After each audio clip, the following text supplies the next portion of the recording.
In the Ozark Mountains of Arkansas, where trails vanish between mist and dense forest, there were places travelers learned to avoid. Not because of legends or superstitions, but something more tangible: people who simply disappeared. Between 1887 and 1894, the trail connecting Jasper to Harrison became known for its dangerous solitude.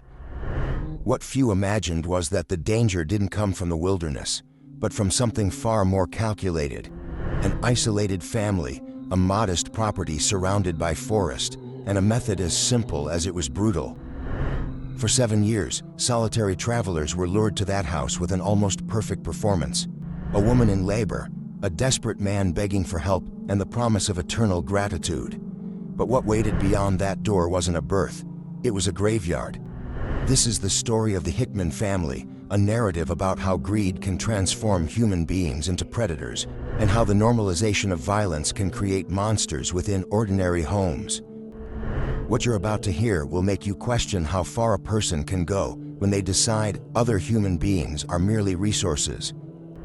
Before we begin, tell me in the comments where are you watching from, and if this is your first time on the channel, subscribe so you don't miss the next stories. Now, let's begin. Newton County, Arkansas in 1887 was territory where civilization had yet to sink deep roots. The trail between Jasper and Harrison wound through 40 miles of dense forest, crossing the Buffalo River at points where the water ran low enough for horses to pass.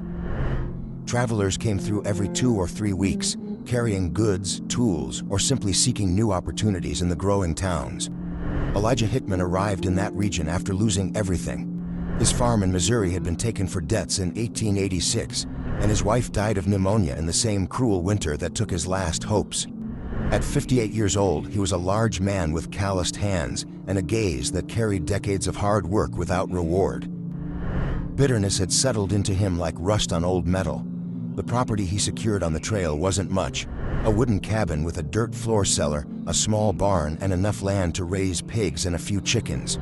It was the kind of place that went unnoticed: no close neighbors, no main road, just the narrow trail where travelers occasionally appeared, always alone, always vulnerable.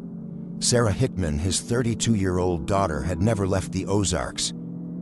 Unmarried and thin to the point of appearing ill, she moved through the house with the silent efficiency of someone who had learned early to anticipate needs before they needed to be asked.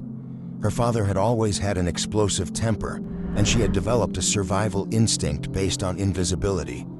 Levi Jacobs arrived in 1887, fleeing assault charges in Missouri.